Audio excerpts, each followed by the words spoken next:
I never thought I'd be the type of person to wage war against my neighbors. Growing up, my parents always taught me to be kind, respectful, and to solve problems with communication rather than confrontation. But that was before I moved to Meadowbrook Estates, before I met Carol Wilkinson, and before I discovered the true meaning of petty revenge.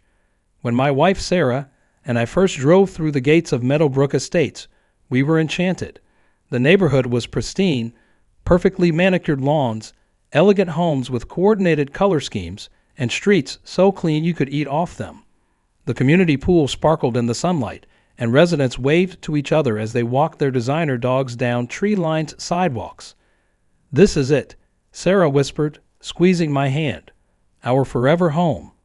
We'd spent years saving for this move, carefully budgeting and planning until we could afford a home in one of the most prestigious neighborhoods in the city.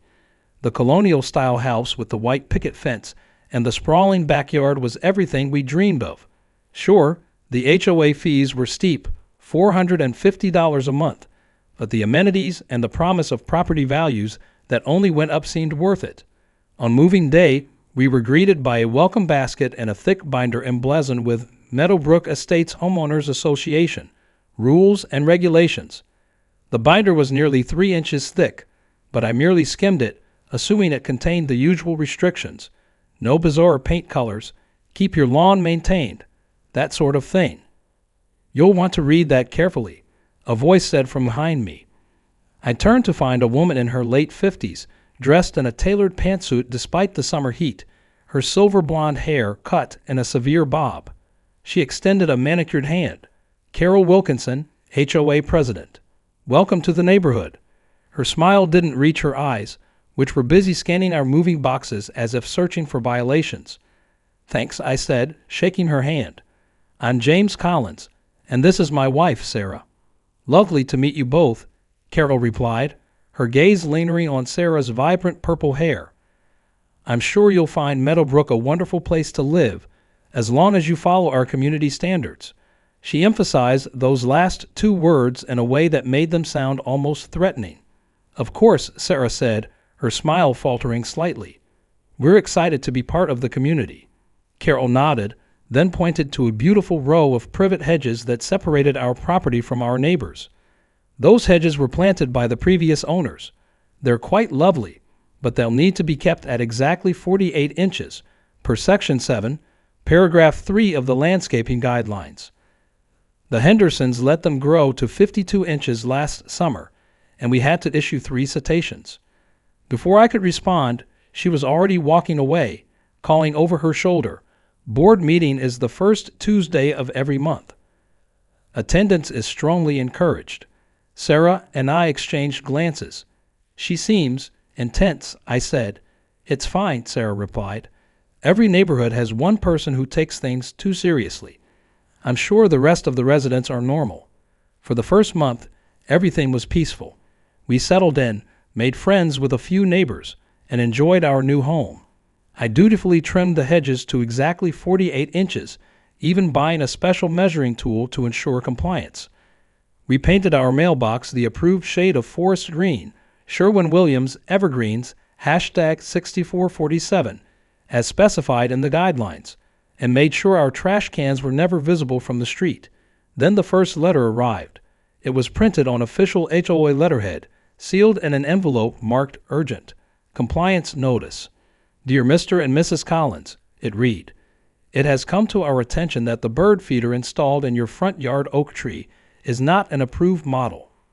Per Section 12, Paragraph 8 of the Exterior Decor Guidelines, only Audubon Society certified feeders in natural wood tones are permitted.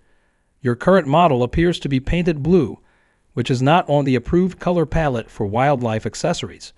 Please remove or replace this item within 72 hours to avoid a $50 non-compliance fee. Sincerely, Carol Wilkinson, HOA President." I stared at the letter in disbelief. The bird feeder had been a housewarming gift from my mother, who knew how much Sarah loved watching cardinals in the morning. It was a cheerful sky blue that matched our kitchen curtains. "This has to be a joke," I said to Sarah, who was reading over my shoulder. She sighed. "Let's just take it down." "It's not worth fighting over." So we did. We removed the bird feeder and replaced it with an approved model in a dull cedar finish. Problem solved, or so we thought. But that was just the beginning. The first skirmish in what would become an all-out war with the Meadowbrook Estates HOA and its tyrannical leader, Carol Wilkinson.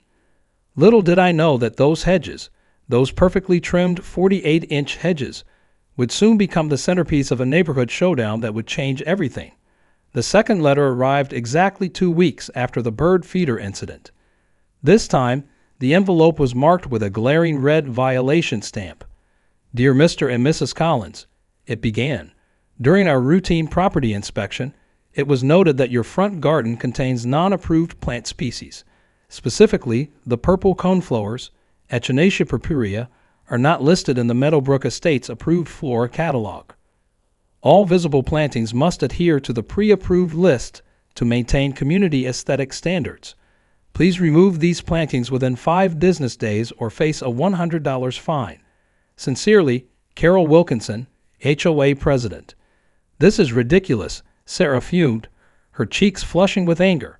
Those flowers are native to this region. They're drought-resistant and attract butterflies and bees. How can they possibly object to them? I flipped through the massive HOA binder until I found the approved flora catalog. Sure enough, while dozens of non-native, water-intensive ornamentals were listed, purple coneflowers were conspicuously absent. We could apply for an exception, I suggested, pointing to a form in the back of the binder. It says here that the landscaping committee reviews requests monthly. Sarah rolled her eyes. Let me guess who chairs that committee. Carol Wilkinson. I confirmed after checking the committee roster. Of course it is, Sarah muttered. Fine. Let's submit the form. But I'm not digging up those flowers until we've exhausted every option. The next day, I hand-delivered our exception request to Carol's mailbox, along with a detailed explanation of the ecological benefits of native plantings and a professionally taken photograph of our garden to show how aesthetically pleasing the flowers were. 3 days later, we received our response. Exception denied. No explanation. No suggestions for alternatives. Just a terse rejection and another warning about the impending fine if we didn't comply immediately. That evening, I spotted Carol power walking through the neighborhood with 2 other women I recognized from the welcome mixer as HOA board members. They paused in front of our house, and I watched through the window as Carol pointed at our garden, shaking her head disapprovingly. The other women nodded in unison, like well-trained puppets. That's it, I said to Sarah. I'm going to talk to her directly. I caught up with Carol just as she was about to continue her walk. Mrs. Wilkinson, I called. Could I have a moment of your time? She turned, her expression suggesting I'd interrupted something far more important than a neighborhood gossip session. Yes, Mr. Collins. I wanted to discuss our exception request for the purple coneflowers. We've done extensive research on native plantings, and they actually provide significant benefits too. Mr. Collins, she cut me off, her voice dripping with condescension. The landscaping committee has reviewed your request and found it inconsistent with Meadowbrook's established aesthetic principles. The decision is final. But that doesn't make any sense, I persisted. They're beautiful flowers. They're environmentally friendly. What possible objection could you have? Carol's thin lips pressed into an even thinner line. Rules are rules, Mr. Collins. When you purchased your home here, you agreed to abide by our community standards. If you wanted to plant whatever you pleased, perhaps you should have chosen a different sort of neighborhood. The implication was clear. Meadowbrook was exclusive, elite, and we were lucky to be there. If we didn't like it, we could leave. Furthermore, she continued, I've noticed your hedges are due for another trimming. They appear to be approaching 49 inches in some spots. I felt my blood pressure rising. I measured them 3 days ago. They were exactly 48 inches. Plants grow, Mr. Collins, she said with a patronizing smile. Perhaps invest in a better measuring tool. As she walked away, one of her companions giggled. That night, I fumed to Sarah about the encounter. She's on some kind of power trip. Did you know she's been president for 8 consecutive terms? Who even votes for her? Probably no one, Sarah said. I bet most people don't even attend the meetings. so she and her cronies just keep re-electing themselves. Reluctantly, we dug up the purple coneflowers the next day. Sarah carefully potted them to give away to friends outside the neighborhood. As we worked, our next-door neighbor, Michael Chen, wandered over. "Let me guess," he said sympathetically. "Carol got you with the non-approved plant species violation." "How did you know?" I asked. Michael laughed without humor. "She does this to all the newcomers.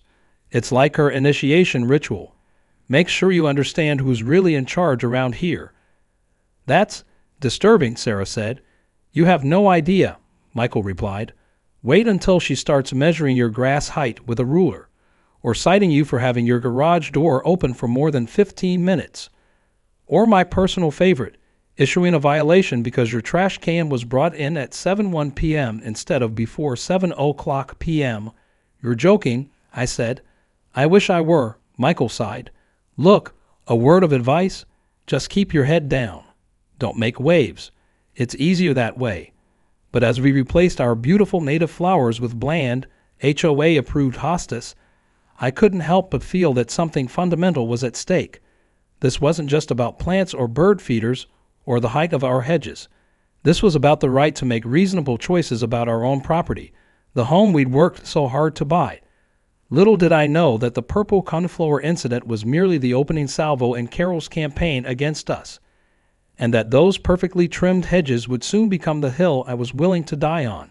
Summer turned to fall, and with the changing leaves came an escalating campaign of HOA harassment.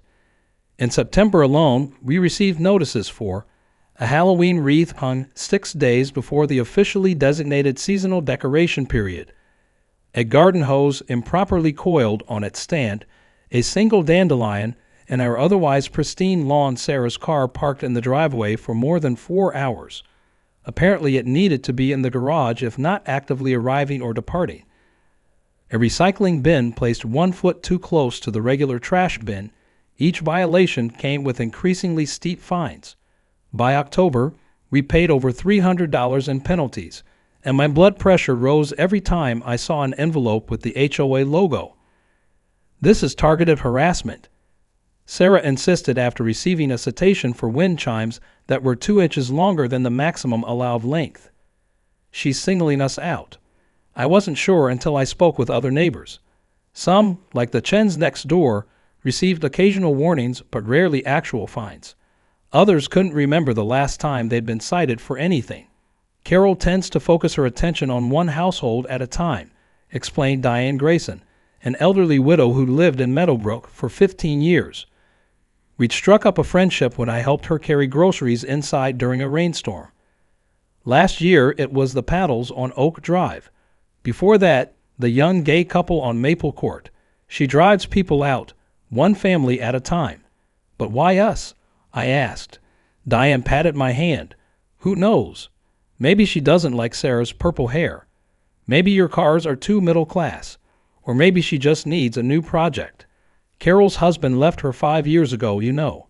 Running the HOA is all she has." The situation came to a head in late October. I've been meticulously maintaining our hedges at precisely 48 inches, measuring them twice weekly to ensure compliance. But on the morning of October 28th, I awoke to the sound of a power tool. Peering through our bedroom window, I was horrified to see Carol herself, dressed in gardening attire, aggressively trimming our privet hedge with an electric hedge trimmer. I ran outside in my pajamas. "What are you doing?" I demanded. Carol barely glanced at me, continuing her butchery of our carefully maintained hedge. "Emergency landscaping intervention," she replied over the buzzing of the trimmer.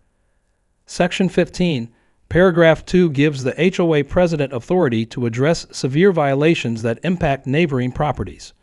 What violation? I measured these hedges yesterday. They were exactly 48 inches. Carol switched off the trimmer and fixed me with a cold stare. My measurements showed 52 inches in multiple sections. And since you've shown a pattern of non-compliance with community standards, the board voted for immediate intervention. I looked around. The board? There's no one else here. "We had an emergency session by phone last night," she said dismissively. "The minutes will be available at the next regular meeting." I watched in horror as she continued chopping. She wasn't just trimming the hedges back to 48 inches.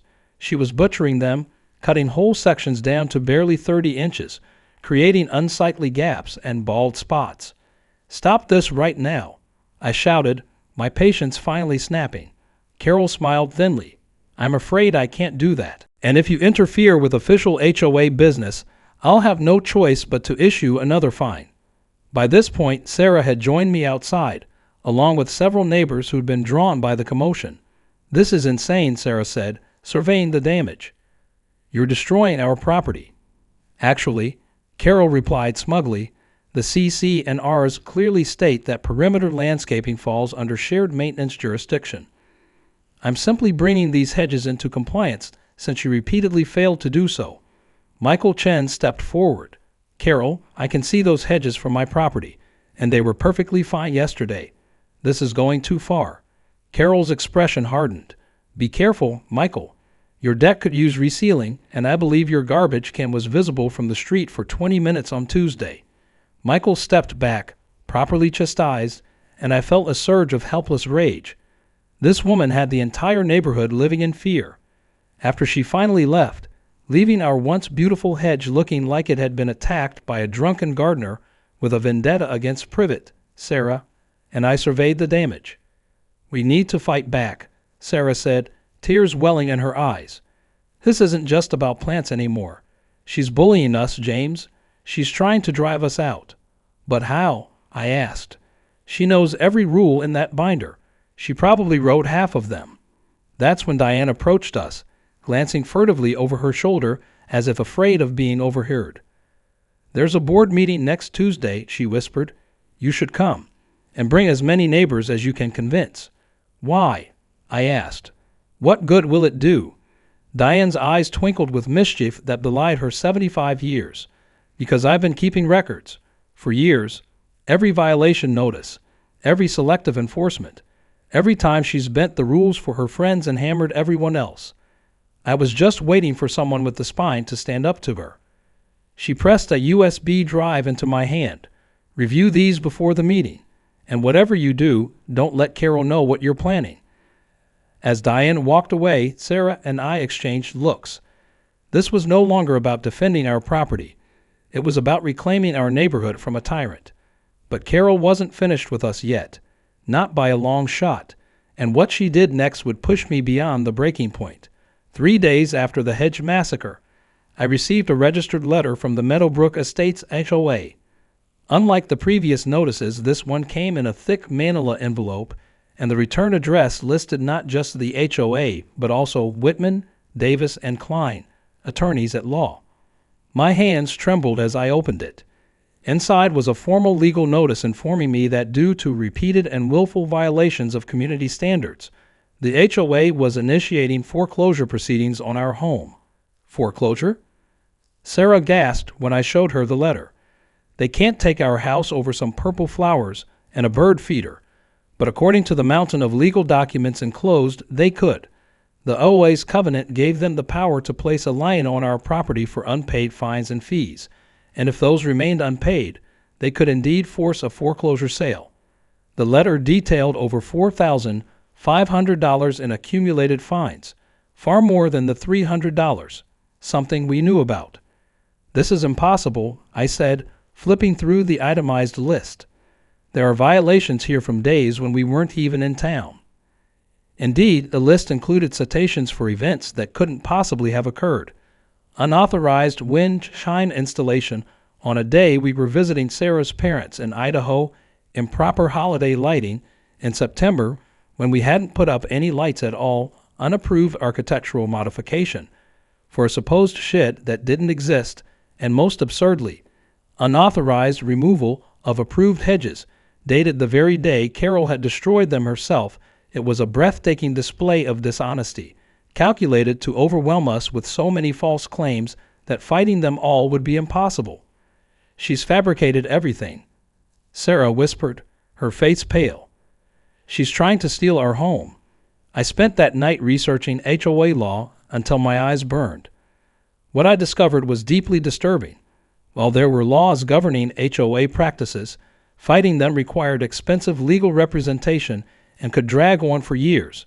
Many homeowners simply gave up, selling their homes at a loss just to escape. The next morning, I took a personal day from work and drove to the county records office.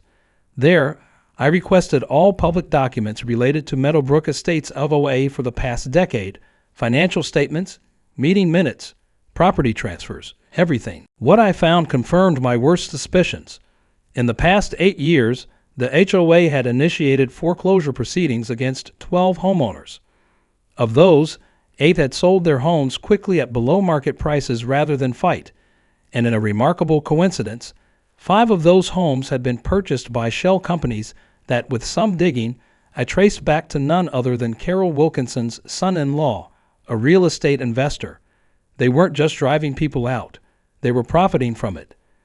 I was photographing documents with trembling hands when my phone rang. It was Sarah, and she was crying. "They're towing your car," she sobbed. "What? Why?" "Carol showed up with a tow truck.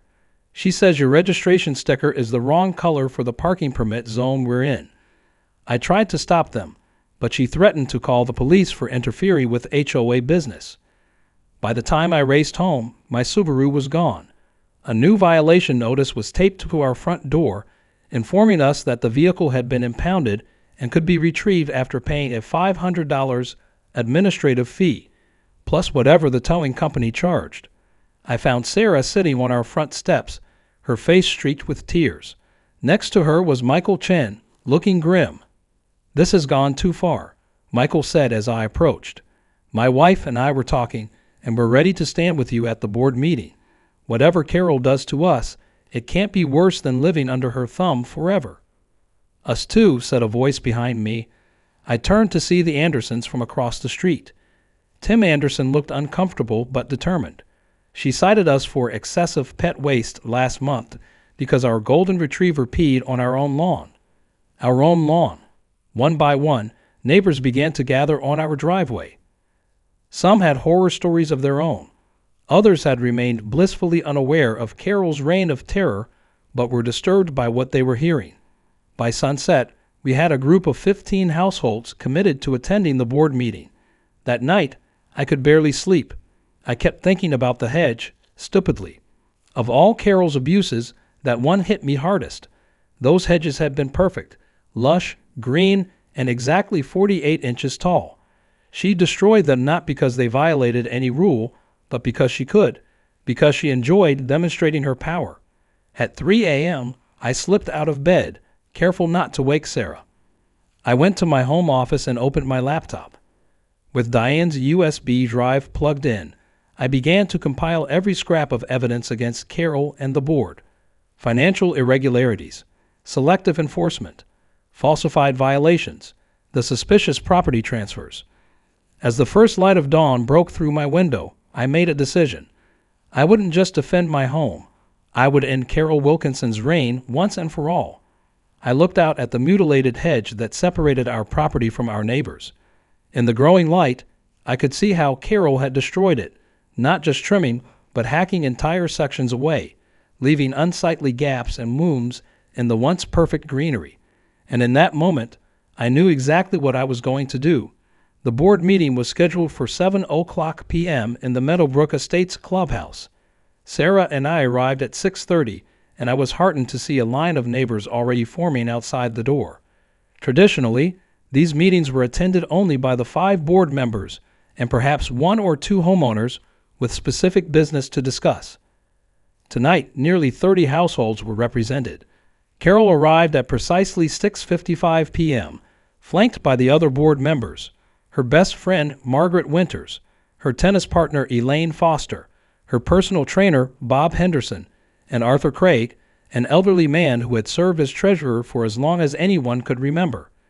Their expressions ranged from confused to alarmed as they took in the unprecedented crowd. "What's the meaning of this?" Carol hissed at the board members, loudly enough for those nearby to hear.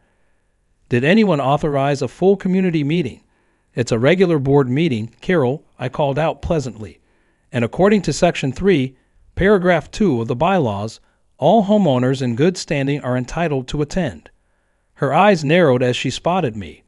Some homeowners present are not in good standing, she replied icily. Those with outstanding violations or unpaid fines may observe but not participate. Actually, piped up Diane, who had positioned herself near the front, the bylaws specify that disputed violations don't affect standing until formally adjudicated, and I believe several of us have disputes to raise tonight. Carol's lips thinned to a nearly invisible line, but she couldn't argue with the letter of the law, not when she used it as a weapon for so long. Without another word, she unlocked the clubhouse doors and proceeded inside. The meeting began with the usual formalities: roll call, approval of previous minutes, treasurer's report. Arthur Craig presented a suspiciously vague financial update that mentioned administrative fees and legal contingency funds without specific numbers. When questioned by a neighbor, he muttered something about details being available upon written request, subject to board approval. Finally, we reached the homeowner concerns portion of the agenda, normally limited to 5 minutes total. Carol attempted to rush through it, but I stood up before she could move on. I'd like to address the board regarding several serious concerns, I announced firmly. We have a very full agenda tonight, Mr. Collins, Carol replied. Perhaps you could submit your concerns in writing for the next meeting. I believe my concerns are time-sensitive, considering the foreclosure proceedings the HOA has initiated against my family, I said loudly. A murmur ran through the crowd. Many neighbors hadn't heard about the foreclosure threat. That matter is under legal review and not appropriate for open discussion, Carol said, her voice tightening. With all due respect, Mrs. Wilkinson, I believe evidence of fraud, financial mismanagement, and corrupt practices is exactly what should be discussed openly. The room fell silent. Even the board members looked uncomfortable, except for Carol, whose face had turned an alarming shade of red. How dare you make such accusations? She spluttered. This is outrageous. What's outrageous, I replied, keeping my voice steady, is that you issued violation notices for days when my family wasn't even in town. What's outrageous is that you personally destroyed my property and then fined me for the damage you caused. What's outrageous is that homes foreclosed on by this HOA mysteriously end up purchased by your son-in-law's investment companies. The crowd gasped. Bob Henderson looked genuinely shocked. Arthur Craig suddenly became very interested in his financial papers. Only Margaret and Elaine remained stoically loyal, glaring at me alongside Carol. These are baseless accusations, Carol declared, though her voice wavered slightly. And if you continue, the HOA will have no choice but to pursue defamation charges in addition to the existing violations. I welcome any legal scrutiny, I replied, pulling out a thick folder, because unlike the board, I've documented everything. I have photographs, time-stamped videos, witness statements, and county records. I have 10 years of selective enforcement patterns compiled by various homeowners who were afraid to come forward individually. I gestured to Diane, who stood and held up her own folder of documentation. And I've submitted all of this to the State Attorney General's office, along with a formal complaint alleging fraud, abuse of power, and financial impropriety. This was a calculated risk. I had indeed prepared the complaint, but I hadn't submitted it yet. I wanted to give the board one chance to make things right, but Carol didn't need to know that. The effect was immediate. Arthur Craig, the treasurer, visibly paled. Perhaps we should discuss this in a closed session, he suggested weakly. No, I insisted. These issues affect every homeowner in Meadowbrook Estates. Everyone deserves to know what's been happening. For the next 30 minutes, I methodically presented my evidence, piece by damning piece, the fabricated violations, the selective enforcement, the financial discrepancies in the HOA's published statements versus the reports filed with the state, and most devastating, the pattern of foreclosed properties being purchased by Carol's family members through thinly disguised shell companies. As I spoke, I could see the tide turning. Board members shifted uncomfortably in their seats. Neighbors who had entered with mere curiosity now watched with growing outrage. Even Carol's staunchest supporters looked troubled by the mounting evidence. When I finished, the room erupted. Homeowners stood up one after another to share their own stories of harassment and intimidation. The Paddles described being fined for cooking odors emanating from their home. The Goldsteins had been cited for a mezuzah on their doorpost, classified as an unapproved exterior decoration. The young gay couple from Maple Court revealed they'd been fined for flying a rainbow flag during Pride Month, despite other households routinely displaying sports team flags without consequence. Through it all, Carol sat rigidly, her face a mask of cold fury. When the testimonials finally ended, she attempted to regain control. "These allegations are serious and will be reviewed by our legal counsel," she announced tightly. "In the meantime, this meeting is adjourned." "Not so fast," called Michael Chen, standing up. According to the bylaws, any 5 members in good standing can call for an immediate vote of no confidence in the board. "I so move." "I second," said Diane promptly. "Third," added Tim Anderson. "Fourth," said Sarah, her voice unwavering. "Fifth," said a voice from the back, Mrs. Goldstein, her hand raised high. Carol looked like she might explode. "This is procedurally incorrect. There are proper channels." "The proper channel is defined in Article 7, Section 4 of the bylaws," I interrupted, holding up the relevant page. "And we're following it to the letter. A vote requires a simple majority of households present." For a moment, I thought Carol might simply refuse, but Arthur Craig, perhaps seeing which way the wind was blowing, cleared his throat. "As treasurer, I'm obligated to follow the bylaws," he said nervously. "If 5 members in good standing have called for a vote, we must proceed." The vote wasn't even close. Of the 32 households present, 28 voted no confidence in the current board. Only Carol, Margaret, Elaine, and Bob voted to maintain the status quo. And Bob looked like he did so under duress. "This is temporary insanity," Carol declared as the results were announced. "You'll regret this when your property values plummet without proper oversight." But her words rang hollow in the face of the community's unified stance. According to the bylaws, the vote of no confidence triggered a special election to be held within 30 days. In the interim, all foreclosure proceedings and fines would be suspended. As the meeting broke up, neighbors I barely knew came up to shake my hand or pat my back. Sarah beamed with pride. Michael Chen invited everyone to his house for an impromptu celebration. But my work wasn't done. The vote was just the beginning. Carol Wilkinson had lost a battle, but I knew enough about her now to recognize that she wouldn't surrender the war easily. And I still had a hedge to deal with. The 30 days between the vote of no confidence and the special election were tense. Carol and her remaining allies, primarily Margaret and Elaine, mounted an aggressive campaign to retain control. They sent out professionally printed mailers warning of radical elements, threatening Meadowbrook's traditional values and standards. They hosted wine and cheese events for the older residents, spinning tales of property values collapsing without their vigilant oversight. But the tide had turned. Where once Carol's word was law, now homeowners questioned everything. People began to speak to each other, comparing stories of Carol's reign of terror. A Facebook group called Meadowbrook Estates Transparency Project sprang up, gathering over 100 members, remarkable for a community of just 150 homes. Meanwhile, I was busy with my own preparations. The foreclosure proceedings against our home had been suspended, but I knew they could be reactivated if Carol somehow retained power.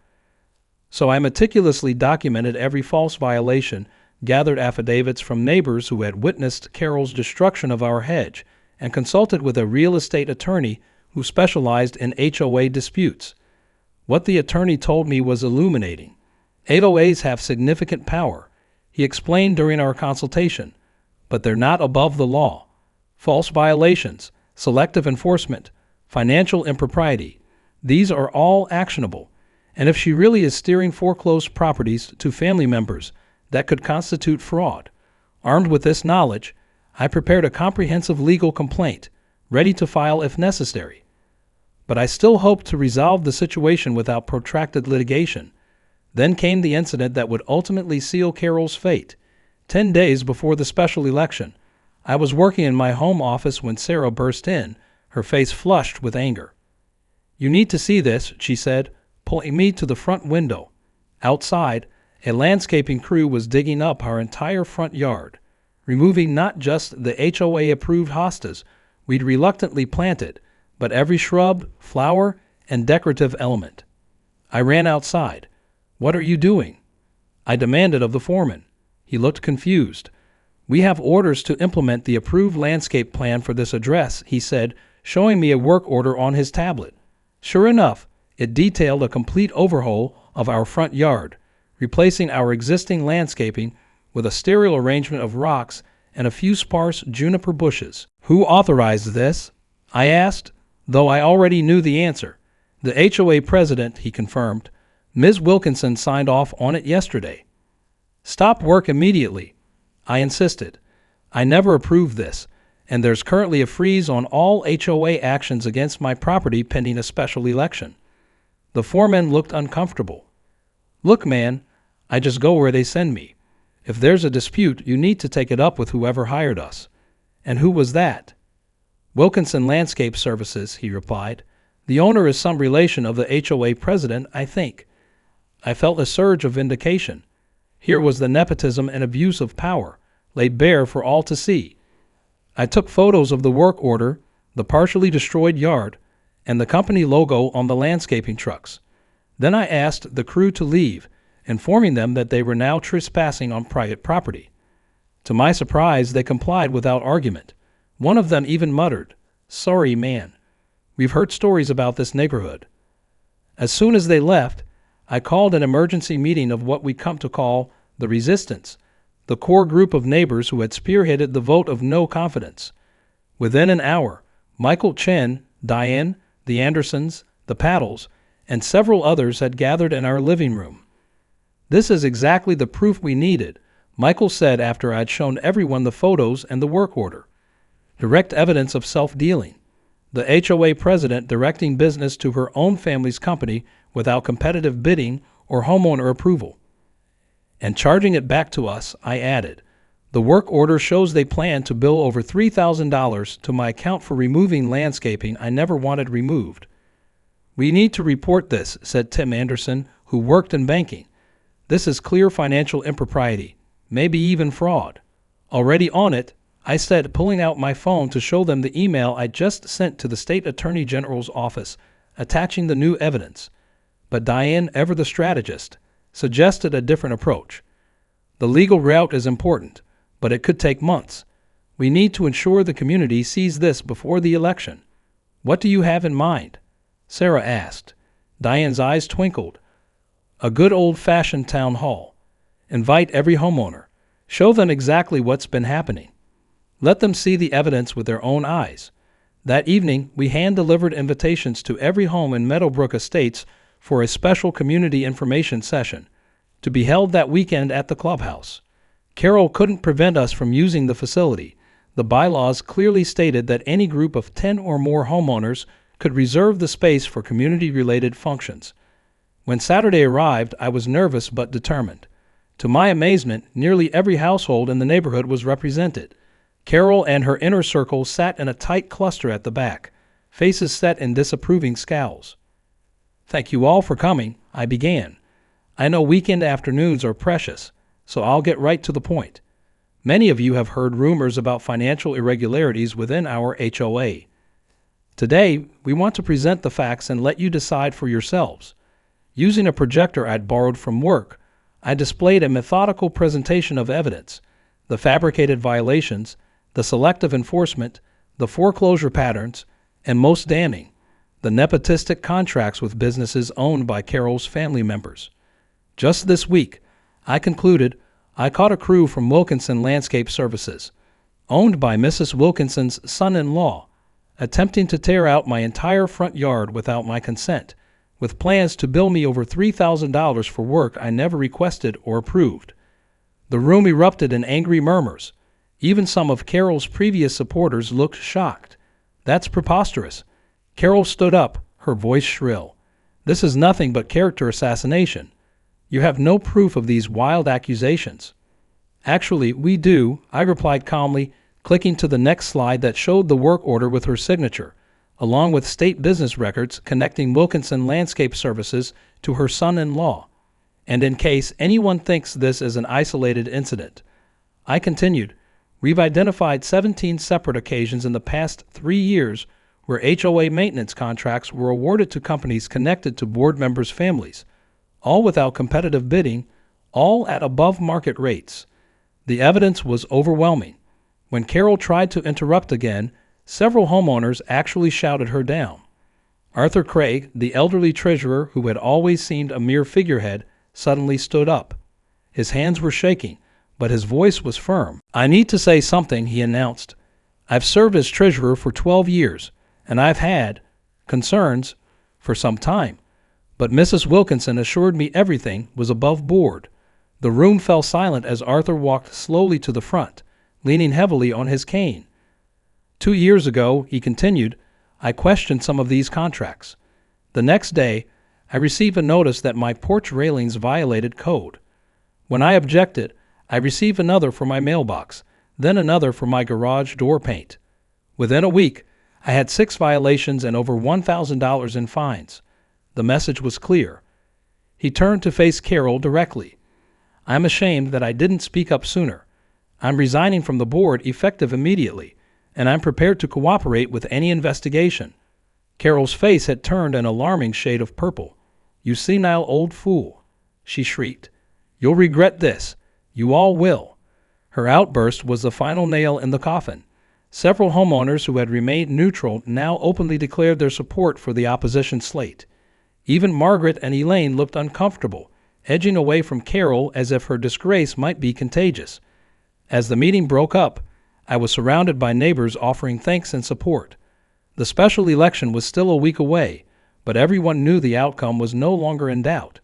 Carol Wilkinson's reign of terror was effectively over. But even as I accepted congratulations, a small worry gnawed at me.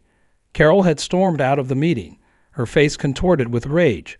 A woman that vindictive, that obsessed with control, wouldn't just fade away quietly.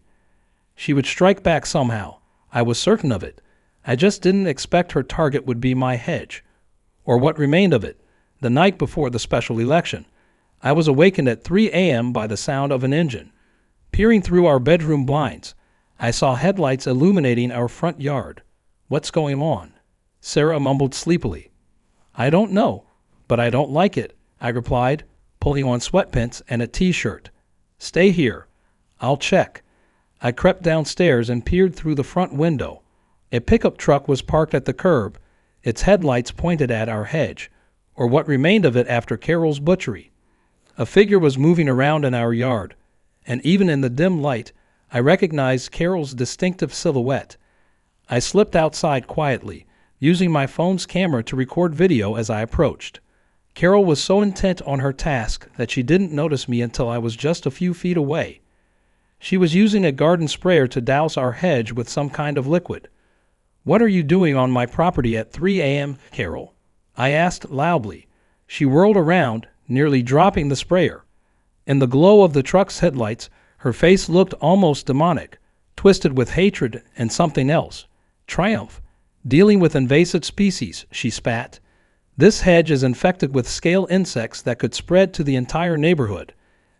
As HOA president, I have a responsibility." "Cut the crap, Carol," I interrupted. "We both know you're still the president in name only until tomorrow's election, and we both know there's nothing wrong with this hedge, except what you've already done to it." She laughed, a brittle sound with no humor in it. "You think you've won, don't you?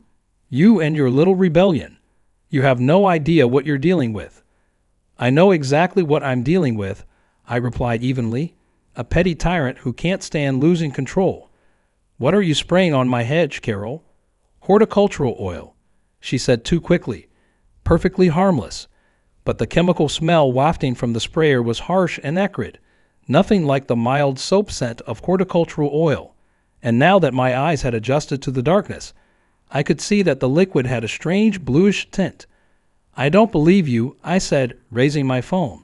"And I'm recording this entire encounter. The police might be interested in knowing why you're trespassing and applying unknown chemicals to private property in the middle of the night." At the mention of police, something flickered in Carol's eyes. Real fear, quickly masked by defiance. "Go ahead and call them," she sneered. "By the time they arrive, I'll be gone, and it will be your word against mine. Who do you think they'll believe?" the respected president of the Meadowbrook Estates HOA, or the troublemaker with a history of violations. Actually, came a voice from behind us. They'll probably believe multiple witnesses. We both turned to see Michael Chen standing at the edge of our yard, also recording with his phone. Behind him were the Andersons, and behind them, more neighbors in robes and pajamas, drawn by the commotion. "Put down the sprayer, Carol," I said firmly. "Whatever you're doing stops now." For a moment, I thought she might resist, might even turn the sprayer on me. But faced with a dozen witnesses and at least 3 cameras, she seemed to deflate. She dropped the sprayer and took a step back. "You'll regret this," she hissed. "All of you. This neighborhood was perfect before you people moved in." "No, Carol," Diane said, stepping forward from the group of neighbors. "It was fearful, and silent, and miserable, but not anymore." Carol backed toward her truck, still spitting threats. "This isn't over. I still have friends on the county commission in the building department. I'll make sure every one of you regrets crossing me." As she climbed into her truck and sped away, I turned my attention to the sprayer she'd left behind. The liquid inside was definitely not horticultural oil. It had a strong chemical smell that burned my nostrils. "Don't touch it," warned Tim Anderson, who worked in a research lab. "That looks like some kind of herbicide. Industrial strength from the smell of it." "She was trying to kill the hedge," Sarah said, coming up beside me. "The one she'd already mutilated. Not just kill it," said Mr. Patel, who had training in horticulture. "This looks like a soil sterilant. It would ensure nothing could grow in that soil for years." I felt a chill run through me. What kind of person would go to such lengths over a hedge? How deep did Carol's need for control run? While we waited for the police to arrive, multiple neighbors had called 911. I retrieved a garden hose and began thoroughly soaking the ground around the hedge, hoping to dilute whatever Carol had sprayed. The police took statements from everyone present and collected the sprayer as evidence. The officer in charge, a weary-looking sergeant named Rodriguez, didn't seem particularly surprised by the situation. "You wouldn't believe how many HOA disputes we get called to," he sighed, "though midnight chemical attacks are a new one." "Will you arrest her?" Sarah asked. Sergeant Rodriguez looked uncomfortable. "We'll certainly investigate. Trespassing, criminal mischief, possibly environmental charges depending on what's in that sprayer." But what?" I pressed. "But in my experience, Mrs. Wilkinson has a lot of connections in this town. I can't promise anything will stick." I wasn't surprised. Carol had implied as much herself. But as the police left and neighbors reluctantly returned to their homes, I realized something important had shifted. For the first time, the community had united against Carol's tyranny. Whatever happened next, she would never again rule Meadowbrook Estates through fear and intimidation. The special election the next day was almost anticlimactic. Carol didn't even show up. The new board was elected by an overwhelming majority, with Michael Chen as president, Diane as vice president, and a diverse group of homeowners filling the other positions. The first motion they passed was to suspend all outstanding violations pending review, followed by a commitment to a full forensic audit of the HOA's finances. But my personal battle with Carol wasn't over. True to form, she refused to go quietly. 3 days after the election, I received a certified letter from Whitman, Davis, and Klein, the same law firm that had sent the foreclosure notice. But this wasn't from the HOA. It was a personal lawsuit from Carol Wilkinson, alleging defamation, harassment, and intentional infliction of emotional distress. She was seeking $1.5 million in damages. I should have been worried, but strangely, I felt only a calm determination. I took the letter to my attorney, who read it and actually laughed. "This is desperation," he said. "Every allegation here is contradicted by documented evidence and multiple witnesses. She's hoping you'll be scared into backing down or settling." "I won't," I said firmly. "Not after everything she's done." "Good," he replied, "because I think it's time to go on the offensive." The next day, we filed our own lawsuit against Carol personally and the previous HOA board collectively. The complaint detailed every fabricated violation, every selective enforcement action, every conflict of interest, and every act of harassment. We weren't seeking millions, just fair compensation for damages and legal fees. More importantly, we petitioned the court for an injunction barring Carol from entering our property or contacting us directly. The wheels of justice turned slowly, but the mere filing of the lawsuit seemed to energize the community. More homeowners came forward with their own stories and evidence. The forensic audit revealed years of financial irregularities, including HOA funds used for personal expenses and kickbacks from vendors, including Carol's son-in-law's landscaping company. Carol's defamation suit against me was dismissed with prejudice, while our case against her moved forward. Her few remaining allies in the neighborhood withdrew their support as the evidence mounted. Even Margaret and Elaine publicly distanced themselves, claiming they had been misled about the HOA's operations. Through it all, my poor hedge continued its slow death, poisoned by whatever chemical Carol had sprayed that night. Despite Mr. Patel's best efforts to save it with activated charcoal and repeated soil flushing, the once lush greenery withered until only brown, skeletal branches remained. Every time I looked at those dead branches, my resolve strengthened. This wasn't just about a hedge anymore. It was about justice, about standing up to a bully who had terrorized an entire community for years. And then, 6 months after that night, I had an epiphany. I knew exactly what to do with the space where my hedge had been. Something that would comply with every HOA rule while sending an unmistakable message to Carol Wilkinson. Something that would transform my personal victory into a lasting monument to standing up against petty tyranny. The lawsuit against Carol Wilkinson took 18 months to resolve, but the outcome was worth the wait. The court found in our favor on all counts, awarding substantial damages and requiring Carol to pay our legal fees. More satisfying was the judge's scathing opinion, which described her actions as a textbook example of HOA governance gone horribly awry and an abuse of power that borders on the pathological. Carol appealed, of course, but the appellate court affirmed the decision in an even more strongly worded ruling. By that time, the evidence against her had expanded beyond civil infractions. The forensic audit had uncovered financial improprieties serious enough to warrant criminal charges.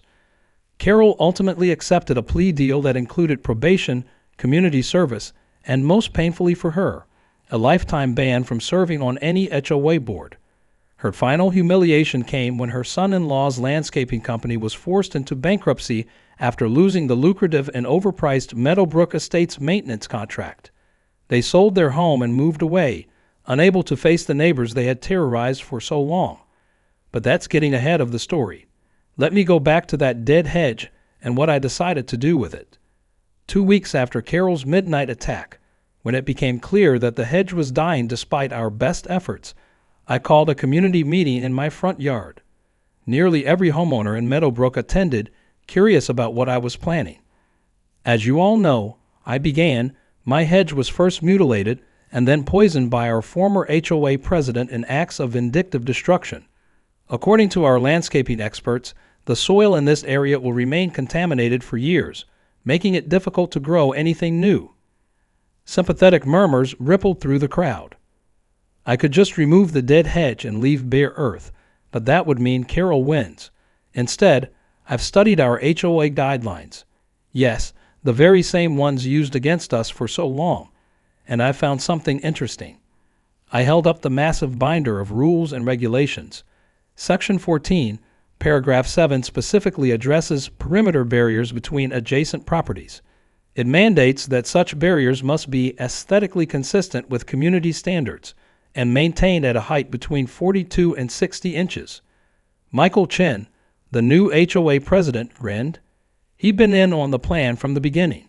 That's correct, he confirmed. Those guidelines remain in effect, though we've suspended the excessive penalties for minor infractions. The guidelines don't specify what materials must be used, I continued. They only state that the barrier must be consistently maintained and in keeping with the general aesthetic of the community. And most importantly, they specify a minimum height of 42 inches and a maximum of 60 inches. Sarah stepped forward, unrolling a large architectural drawing. We've decided to replace our dead hedge with this, she announced. The drawing showed a beautifully designed stone wall, exactly 60 inches tall, the maximum allowed height.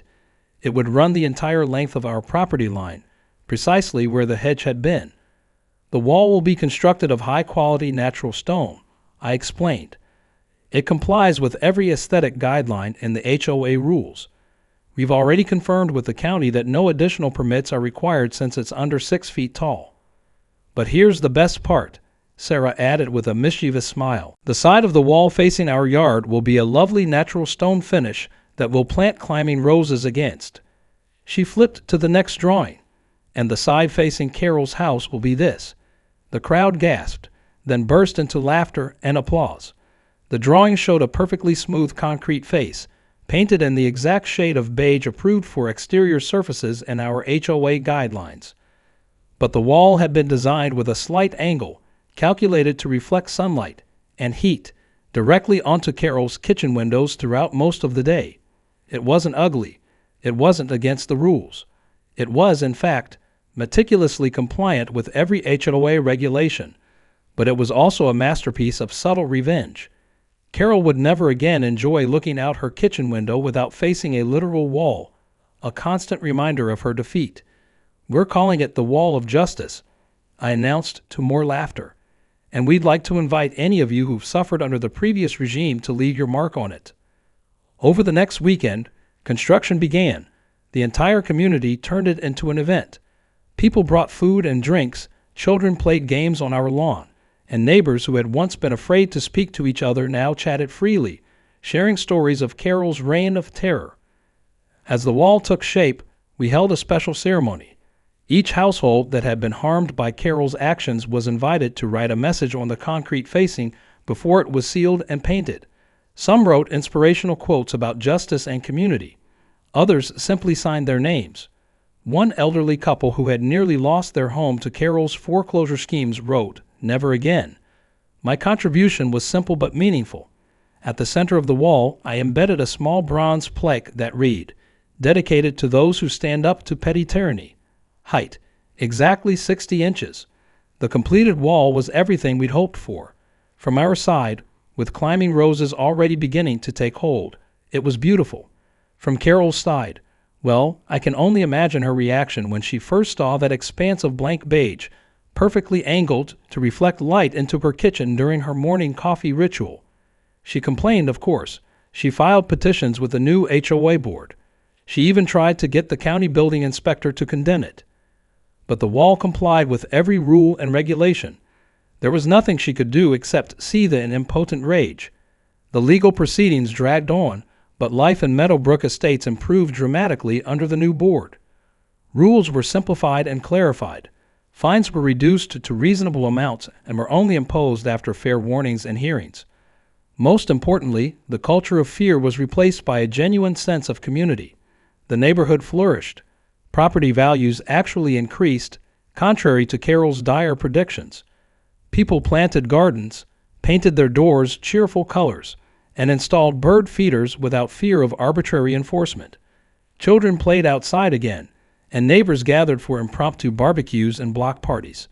2 years after the Wall of Justice was completed, we held a neighborhood-wide celebration on our front lawn. The climbing roses had covered our side of the wall with a profusion of pink blossoms. The smell was intoxicating.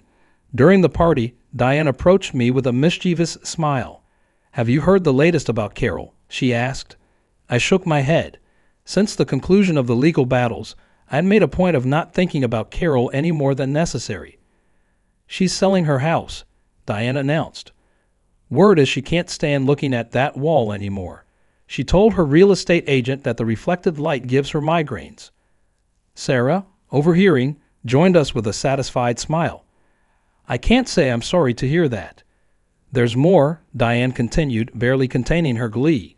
"Guess who's buying the house?" "Who?" we asked in unison. "The Paddles. They're expecting their 3rd child and need more space. They specifically wanted Carol's house because of the southern exposure for Mrs. Patel's vegetable garden." I couldn't help but laugh at the poetic justice. The Paddles, with their spicy cooking that Carol had cited as a violation, would now be living in her pristine domain. That evening, as the party wound down and neighbors drifted home, Sarah and I sat on our porch swing, admiring our flourishing garden, complete with native purple coneflowers and a cheerful blue bird feeder. "Do you ever regret it?" Sarah asked. "Taking on Carol and the HOA. It was such a stressful time." I thought about it, watching the sunset paint our wall of justice in hues of gold and pink. "Not for a second," I replied. "Sometimes you have to stand up to bullies, even when it's hard. Especially when it's hard." Sarah nodded, leaning her head on my shoulder. "I wonder what the new homeowners will think of our wall when the paddles eventually sell." "I hope they'll see it for what it really is," I said. "Not just a boundary or a barrier, but a monument to standing up for what's right. A reminder that even the most entrenched systems can be changed when people work together." As if on cue, a cardinal landed on our once forbidden blue bird feeder, its bright red plumage vibrant against the evening sky. Plus, I added with a grin, it's exactly 60 inches tall. And in that perfect moment, with my arm around my wife, our community healing around us, and our wall of justice standing firm, I realized that sometimes the best revenge isn't just about getting even. It's about building something better from the ruins of what was broken. Carol might have torn up my hedges, but what rose in their place was stronger, more beautiful, and far more meaningful than anything she could have destroyed. The end.